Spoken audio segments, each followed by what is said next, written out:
Hey buddy, it's Peter, and this is the new for 2025 Kawasaki Versys 1100. No longer is it the Versys 1000. So what we're gonna do in this video is cover what this bike is.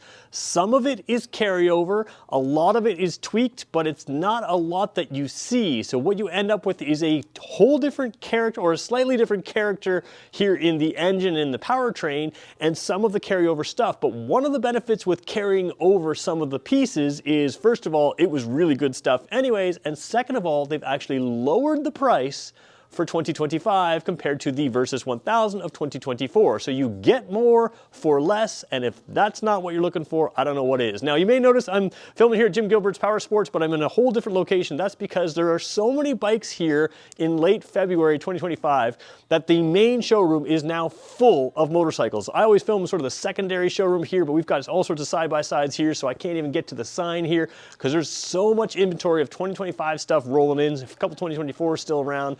There is all kinds of deals here. So again, remember, Jim Gilbert's Power Sports, and if you're following us and you're not in the area to shop here, remember that Jim Gilbert's Power Sports is the #1 volume Kawasaki dealer in the country, and they give you complete access to their entire product lineup. So if you want to know more, feel free to subscribe to this channel. You can leave a comment, but if you really want to help me out, just watch to the end. That's all I ask. That really helps me out, helps grow the channel, spread this stuff. The more this grows, the more this spreads, the more I can give you as far as content. All right, let's get going with this review.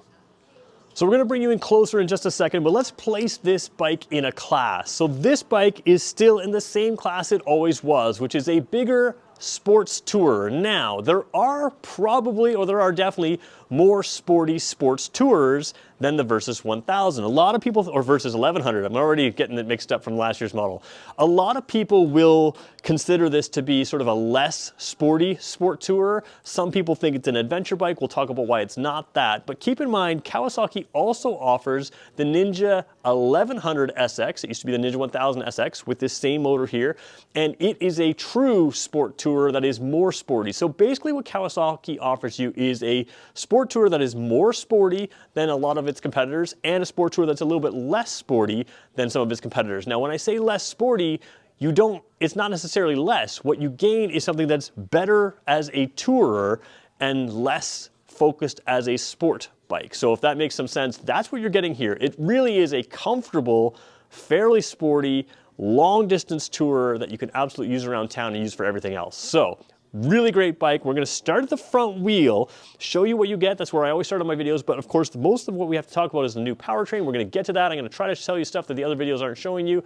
And then we'll go through the bike and we'll talk about if it's right for you or if it's not. So those of you that have seen my videos before, you know I love to start at the front wheel, and what you have here is true sport touring stuff. I'm a little cramped here. I'm stuck up against some side-by-sides, so if I'm on a different angle, my knee's in the way, I apologize.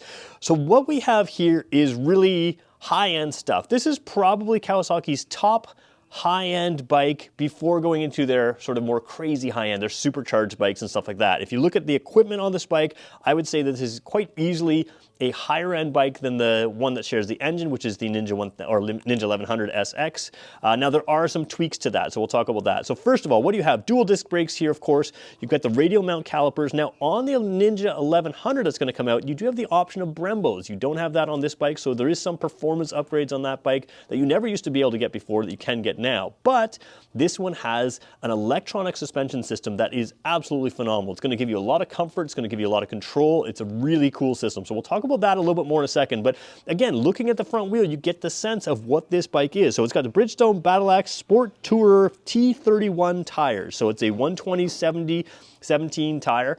So it's a sport bike size tire, a good touring sport bike tire. So that's going to mean it's got a firmer compound for longer upright, and then it's got a little bit softer on the edge. It does it really well with siping. It's got it's got really good rain evacuation. So that's what you're going to look for in a bike like this. If you've planned a long tour, you can't always plan around the weather, so you want something that's going to handle weather well. These tires are going to be good for that. So dual disc, 17-inch wheels, not a 19 or 21-inch wheel like a lot of people would assume on an adventure tour. This is not that. We'll get into that a little bit later in the video. But what you have here is pretty high-end stuff overall for a very good sport tour.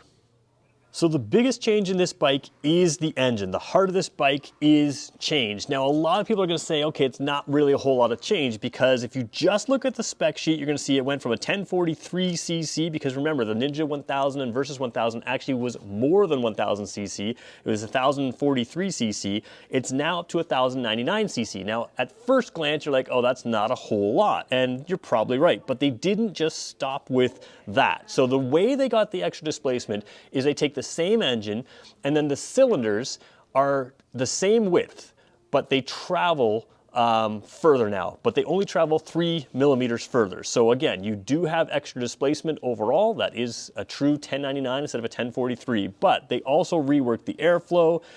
They have revised intake to have sort of the better intake, so it breathes a little bit better. They've also changed the compression ratios, so it used to be 10.3 to 1, now it's 11.8 to 1, so it's a higher tuned engine. They've changed the way the computer is set to tune this engine. They've changed the balancer to keep it nice and smooth. This has always been a really smooth engine, so again, traveling a little bit further, they've switched out the balancer to something new. So there's a number of little changes. Basically what it does is it takes your horsepower number from, I believe it was 100 and, let me remember, about 120 horsepower in the past. It's now up to around 133 horsepower. So basically, peak horsepower is increased. Now, usually that's a good thing. On a 1100cc bike, that's more power. But on a bike with an engine that's this big, peak horsepower doesn't matter, because you're generally reaching that at the top of the rev range. And unless you're going to a track with this thing, you don't care. What you care about is torque. So the torque on this bike is now up from 75 foot-pounds to 82.6 foot-pounds, and they've reworked that torque curve. So what you have now is the same reliable engine that was in the Ninja 1000 and the Versys 1000. They've tweaked a number of pieces in there to make a little bit more displacement, a little bit better breathing, a little bit higher state of tune, and now you have something that's got a meatier torque curve, and another end result is you have a little bit more peak horsepower. The torque curve is what matters here the most. So let's talk about that really quickly. So when I say it's the torque curve that matters, let's remember that Kawasaki did something similar on a bike in the Ninja lineup, the Ninja 500. They took it from a Ninja 400 to a Ninja 500, but really it's a 451. And it's the same thing. They had cylinders that now travel just a hair further, making a hair more displacement. And that means it makes, they can call it a 500 now, but the bigger point is it's more than the 399, it's a 451. Now with a bike like the Ninja 500, you might run up against the red line regularly on street use, because you can wring that bike out.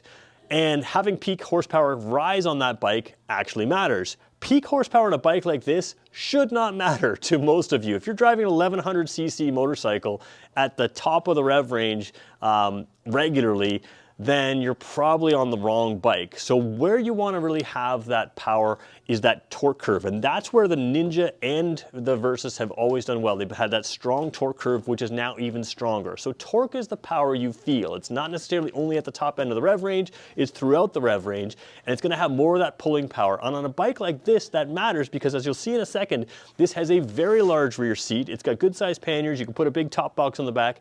You want to take a lot of stuff, and this is a very comfortable bike for taking 2 people. Torque matters when you put weight on the bike, and this bike's got that. So before we go too far and show you the seat, let me just show you the seating position. I'm about 6 feet tall. I've always loved the Versys lineup. I used to have a Versys 650. This is the 1000. Now the 1000 does have a wider seat than the 650, certainly much wider than the Versys X300, which is a completely different class of motorcycle. But what you have here is a very comfortable long distance tour. So you've got little dials here that you can adjust the windshield. It's already a big windshield, so you've got great wind protection. You've got the hand guards here. You've got the bodywork that wraps around, so my knees are kind of tucked in by the bodywork. You are very, very well weather protected on this bike, and you're in a nice, relatively sporty position, but still very comfortable. A lot of people think that this is an adventure bike because of the seating position, but this is an on-road bike only. Sure, you could go down a gravel road, but it's not set up for that. The tires aren't set up for that. This is a sport tour on-road bike. It's not meant to go off-road, even though it has the adventure style seating position. So why do you have this seating position? Well, one, it sets you upright, gives you a great view of the road. It sets your passenger upright, gives them a great view of the road. Remember, there's the Ninja 1100, which sets your passenger a little bit closer into you. It can also take a passenger, but this is gonna be more comfortable on a longer trip.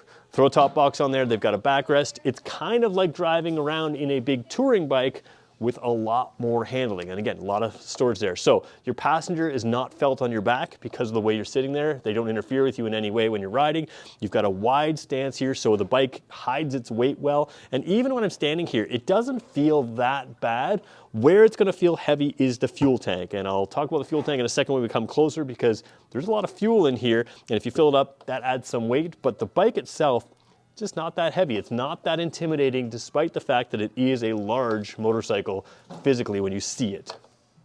So I want to show you the seat on this bike, but it's hard to show on video because what you can't see is it sort of looks proportional on video, but what you can't see is this is already a quite wide seat, and there's a good amount of cushion here. But again, like all comfortable, long duty comfortable seats, it's still relatively firm. So it's not something that's like couch comfortable. It's something that's going to give you no pressure points and no issues on a long drive. This is a very comfortable seat, but it, again, very wide here, and that sort of hides in camera anyways the size of the rear seat. So again, my hand here is still going to look different, but you can see my hand is about the size of a Ninja 500 or you know, something like that, the rear seat on that. Now if you see here, you've just got so much more space. So you've got the big backrest there, which is good for a powerful bike. It's going to keep you in place when you get going, and this one actually hides it.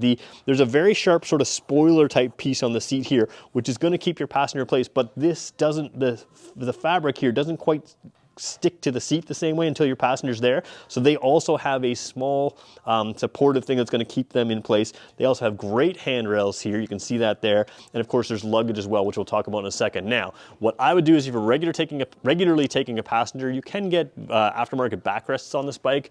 Anything that fit the previous Versys 1000 as far as seating area goes is going to fit this one here. So you can already have a huge aftermarket support just because nothing changed back here. And you got to give Kawasaki credit for that. There was no need to change this, so they didn't, and that means you can get Kawasaki top boxes here, or you can get anything else that's going to fit on the old Versys 1000 will now fit on the Versys 1100. So again, if you wanted to upgrade the seat, should be the exact same there as well. So a lot of the same here. Let's talk about the dash and suspension, then we'll come back to the luggage, and then we'll talk about who this bike is for. So before getting to the dash, I just want to show you the top of the fork tubes here. This is KECS, Kawasaki Electronic Control Suspension. This is one of very few bikes in the Kawasaki lineup with this. And what that does is it absorbs the bumps and allows you to keep really good control. So when I jam on the brakes on this bike, instead of having the bike dive, it's going to instantly read what we're doing, and it's going to know that the bike is braking and therefore doesn't have to dive. It uses the IMU, so the inertial management unit, to sense what the bike's doing, whether it's turning, whether it's braking, whether it's accelerating, and it's going to adapt the suspension. So not only can it adapt the suspension for the type of road that you have, it's also going to adapt the suspension for exactly what you're doing with your throttle and with your brakes. So it can smooth out roads, but it can also keep you in a sporty position. So when you dive on the brakes heading into a corner, you don't lose all of your suspension travel before you head into that corner, and you still keep good traction. So basically the short answer is this electronic suspension not only gives you a smoother ride, it also makes you a better rider. Now let's look up from there. A couple things I want to show you. You've got the same handlebars you've always had on here. One difference is this piece right here. You now have a USB-C port right up on the handlebar, which is exactly where you would want it if you were to mount something like a phone or a GPS or anything like that. So it does look a little accessory. I mean, it'd be nice if they could have built it in the dash, I guess, but a lot of people are mounting on these big handlebars other types of GPSs and other types of units. Now, you could have built something into the dash if you redid the dash, but again, I think most people would rather have the savings of having a cheaper bike that gives you more and better engine than a fully redesigned bike that does everything else. So you have to kind of decide. I think the bike was pretty good as is. Again, so no navigation in the dash there specifically, at least not that I'm aware of, but we do have overall the same dash here. So you can mount your GPS down here, and you can look at your dash there. Let's just jump in all the way here. So you still have the analog tach, red lines to 10,000 RPM right now. And then again, you have this screen. Now, this screen, I don't know what it is, but there's something about this screen on this bike that is different than the other TFT type displays on the other Kawasaki's. It doesn't film well. It is crystal clear to me, but I cannot, no matter what I do, get it to focus properly on camera. So I just want to point out that the green N is there. This is a gray area there, and you have a number of things going on as far as information here. So we're going to try to switch through. So first of all, you've got your rain mode, that's at the bottom. Then you move up and you go road mode, and you go up one more and you have a sport mode. So you have your 3 driving modes there. That's basically the same. And if we zoom in, actually you should be able to see it. See where it says max lean right there? That is leaning 14 degrees to the left, and it's gone 11 degrees to the right. So we can cycle through some things there. We got the odometer there. We've got the trip A, trip B, and we've got the lean angle shown in a bar graph. So at a glance, you can kind of see how far you're leaned over while you're in a corner, which isn't the safest, but you know, it's fine. Then that's the max leaning angle, so you can see what you've done after. And then I also have the total time on the bottom. You see that? Hopefully you can see that's a little clear enough. Then you have battery, you have fuel efficiency. Again, it's listed right now in kilometers per liter, but you can do liters per 100 kilometers, miles per gallon US, miles per gallon UK, lots of options there. But that's your instant fuel efficiency. Then you have your average fuel efficiency. Then you have your range, distance to empty, and then you have your average speed in there to go along with the total time and back to the battery, everything we've gone through already. Then you have standard, the outside temperature, it says 18 degrees. I think it's a little warmer in here, maybe it's not, it could be 18. And then you have your engine temperature there as well. And then you have your suspension settings over here. So currently it's set up for just a passenger or just a rider, but you can set up for a rider and a passenger, a rider and luggage, that kind of thing. So it'll indicate to you by showing luggage in here or second passenger, that kind of thing, it'll indicate exactly what it needs to, exactly the way it's set up. So again, that electronic suspension can adapt its preload electronically, and you'll know in the dash how it's set up. The other thing showing you here, you can't see the CL because I can't get to focus, but this has CL in the middle. That's your cornering lights. They are set up to turn on as the bike, let me just kind of pull out here. As the bike leans, you have a set of cornering lights that will turn on. We're going to show you them in just a second before we move to the luggage, but that is all in the dash here. So a fairly simple dash with the analog tach outside of the screen. The screen can be full of other information. You can invert the colors on this. I like the black with the white, but you can have it white with the black as well. So a lot to show you there, but it all is laid out fairly well. Fuel gauge on the left there, and it works. It works quite well. All your warning lights, again, are around your tach. You can kind of see the couple engine light blinking and the ABS light there just because I've got the bike on. So let's show you the controls on this bike. There's a few to go through, but it's all pretty well laid out. So first thing I want to show you is you do have the handguards here. They do come around to the side. It is just plastic, so it's not true metal adventure, but it's going to keep the weather off you, which is really what it's designed for on a sport tour. You've got your clutch here. You can use your clutch if you want to get into first gear, but beyond that, you've got an up and down quick shifter, and they've revised that this year so you can use it better at lower speeds. So you have a nice, newer, improved quick shifter, which is really nice to have. And then you've got a series of controls. Now there is one control I'm going to complain about. This is your heated grips. I have the exact same heated grips on my bike. Some people say they're not warm enough. They work fine for me, they're warm enough. What I find a little bit frustrating with these is if I push this indicator, you can see it flashes 3 times. 1, 2, 3, 1, 2, 3. And if you let it sit there, it'll turn itself onto the green light, which you'll see in a second. Hopefully you can see that that was orange there. I don't know if you can see that clearly, but now it goes green. So we'll just zoom in for a second there. Once it's lit, you can see that it's on, but I don't know what setting it's in. And to find out, I have to glance down. Now it's going to 2, but I have to glance down and stare at it. Instead of just having 3 lights there, they don't do that. And then you go one more time. Now it's blinking once. It's going to go on to level 1, and now it's going to go off. In a refresh bike, I would have loved to see the indicator of this just show up in the TFT display. That would have made more sense. It's a better system. It's very difficult to safely tell what seating or what heating position you're in. It's one of those things Kawasaki does. It's really my only complaint about this bike. And like I said, I have the same system on my bike, so it's not something I wouldn't buy. I did, but it can be done better. And on the refresh, it should have been done better. Everything else though, simple stuff to work. So here's your mode. You can adjust your preload. So again, we could show you, actually, why don't we just quickly show you that preload button there. We're going to show you in the dash here. As we zoom in here, it may not show the color, but see that person there? If I hit the preload button, actually, I think I have to hold the preload button. There we go. Now you can see it's set up for a person and luggage, and then I can hold it again, and it's going to be set up again for 2 people and luggage. And then I can hold it again, and it'll go back down to the single person. Now, you may not notice that the bike is raising at the rear, and you can hear a little buzzing because the engine's not running, but that's your preload adjustment, and that's how it works. So again, the bike's coming down, now I'm swinging it over. So that's what we have over here. Preload adjustment in the center, and then your mode up and down. Holding this down, let's say it's in rain mode, I can hold this down and go to the road mode, hold it down again, it goes to sport mode. If I just touch it, this one does the upper display, so that was showing like the lean angle, and if I just touch it, this is showing the lower display, so a lot of the fuel efficiency and that kind of thing. So very easy to control, just hold it for your ride modes, hold it for your ride modes. or just touch it for the upper and lower display. Very simple. Cruise control over here, just works just like a car, very simple. Reset buttons down here, and then you've got your headlights over here. So I can push it out for high beam on, I can pull it in and lock it. There's a trigger right there. I'll come out a little bit so you can see where my fingers are. And of course below that, you just have the usual signal lights here, four-way flashers, and you have your horn down there. So all easy to reach controls. Cruise control is the hardest to reach, which is the one you want to be harder to reach, but again, it's very within reach for my relatively small hands. And of course, right next to that is that new USB-C port that can allow you to have power over there. Swiping it all the way across, we'll keep it nice and tight here. Single start stop switch, so you've got your kill switch and your start switch, and then a select button, which also works with your display. So you have your hand is able to select various things over on this side as well in your display. Pretty simple controls, it all works really well. One thing I didn't mention is both levers here are adjustable for reach, the brake lever and the clutch lever, so you have a lot of customizability in there as well.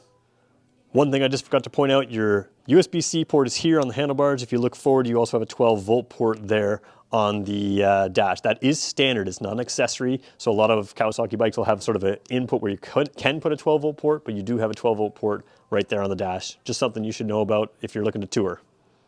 Briefly, to just show you the lighting, you do have LED lighting. Both of the sides are lit at the same time, so nice bright LED lights there. And I'm just gonna turn the bike on and off because you will see the cornering lights briefly light up when I turn the bike to on, so there we go. Cornering lights, you will light one individual light. I can't remember if it's the top or the bottom that lights first, but one light will light as you start to lean, then the second, and then the third as you get to more and more of a lean angle, and they're each individually aimed. So by individually aiming them, what happens with a motorcycle without cornering lights is you have a nice sharp cutoff with these high beam lights, and as you corner, you're turning this way, you actually lose light. So the cornering lights on a bike like this actually give you the light where you would lose it as you lean the bike. And that's one of the really cool things about these cornering lights. Because they are tied into the IMU, they sense the lean angle and they will turn on as necessary to light up the road for you. Very cool system. Let's take a quick look at the Luggage. So taking a look at the Luggage here, what you have is a very simple system. You have hard luggage that will fit a full face helmet there, and you can open them in many different ways. So you can open it like this, and you have this strap in there to hold things in place. Again, hard luggage is great because it's lockable. If you're on a tour somewhere and you want to stop and go check things out, you've got lockable storage here. But the other thing is you can lock this up. You can pull this piece up there. You can see that orange piece there. Let me just zoom into it for a second. If we can get there we go. Rolling up here to the orange piece there. Once that is open, you can actually slide this off the back quite easily, and you can take it right off with you. So there are options to have soft bags inside, leave the bags on the bike and take the soft bags out. But I don't know that everybody needs them. It takes a tiny bit of storage to put soft bags in. If you have these, you can take them off easily anyway. So again, just a little thump on the front here, they come off. So if you don't want them with you all the time, you don't have to worry about that. You can take them off if you want, but if you do want them with you, they're there, they're locked to the bike. Now what's cool about this is you can see the key is in it. If any one of these orange things are pulled, or if the things are open, you can't take the key out. So push that in, and the key, if I can do it properly, maybe I didn't unlock, oh, it's not in all the way. There we go. Push it in, and the key will turn and come out. So again, pull it up, it can't come out, push it all the way in, and the key comes out easily. So if you have your key in your pocket, you can be sure that your bags are locked, which is just a nice simple system there. So as we talk about who this bike is for, one thing I want to point out is everything on this bike is standard. A lot of time, like on the Ninja 1100, the bags are an option here in Canada, and you would have like some of the handguards sometimes are an option. The heated grips, a lot of time they'd be an option. The USB-C port, the 12-volt port, a lot of those are options on Kawasaki's. Here in Canada, this bike is, as equipped, the standard bike. So you're getting everything with it. I think there was some markets in the past that didn't even have the cornering lights, so we've had that. The 1100 continues that trend. So you have here a fully equipped bike with everything you need to go touring right out of the showroom. The only thing you might need is another hard box up top if you want to lock stuff here, or you can set a soft bag around here if you want to take a little bit more stuff if you go on a huge tour. Depends on what you want to do. But basically everything you need, including the adjustable windshield, and I would say it's a larger windshield. I would say for most people you don't need to get any larger or different windshield than this. Everything is included. Even a center stand is included. So there's a whole lot of things that are included. Quick shifter, all of that is accessories. If you look at the ZX4RR, the ZX4R, the quick shifter is optional. The RR has it. So everything is included on this bike to make it ready for a tour. And that's what makes this a great bike out of the showroom. That electronic suspension is going to give you a smooth riding, but also controlled ride. And the IMU in this actually has very different settings for things like ABS and that kind of thing. As you head into a corner, it can keep things smoother, sensing your lean angle, sensing what you're doing with your brakes and your throttle. It can adjust the suspension to, hey, you're giving it hard throttle. Now I know to stiffen up the rear suspension so it doesn't squat. It won't dive as much. It's really a great system, and everything's standard. So who is this bike for? Well, you can drive fairly sporty with this bike, but like I said, there are sportier sport tours out there. This is for someone who wants to munch miles on something that just makes everything effortless. The thing with the Versys, Versys name is Versatile System. That's where they got this name from. It's been out for a while, and I think it's overlooked because every now and then a bike comes with a little more flashy dash or a little more flashy something else or a little different styling. And this, again, hasn't changed for a few years now as far as styling goes. But by upping the engine, they gave it a little bit more bark, a little bit more mid-range torque, a little bit more higher state of tune. All of those things are good for someone who wants the bike to just disappear below them, who wants to enjoy the tour. If you're all about the bike and you just want purely the bike, sure, there may be reasons to buy a specific bike for one reason or another, but this bike does everything that much more expensive bikes do, and it makes the bike disappear. So you can dream about your trip. If you're the kind of person that dreams about the trip and just wants it to go easy and enjoy it and have the energy to go hiking or go traveling or go, have a great meal and come back on the bike, all of those things make it easy. All of those things are easily done on a bike like this because this bike makes everything in a sport tour easy. That's the real strength of the Versys 1000 or Versys 1100. Again, I think this bike has been overlooked for a while. I'm hoping that the 1100 gives it a little bit more attention as it's tuned up a little bit, and I'm hoping that a lot of people come see this because the price has now dropped. So you're getting more bike for less. This thing should be on a whole bunch of people's list if you're sport touring. You can save money getting this bike and have a great tour. You do not have to spend more than this to get a great tour, and that's really the strength of this bike. It's a pretty good value when you start looking piece for piece for piece what you get. Good reliability, proven engine, even though they've tweaked it, nothing really that's going to make it unreliable. Awesome bike for someone who's experienced at riding and wants to go on big tours, but also can use it as their everyday bike. There you go, there's my review of the Versys 1100. There's probably questions you're going to have about this bike. Let me know what they are, and I'll come back to this bike again and again to make sure you get all the answers you need. Thanks everybody for watching. We'll catch you in the next one.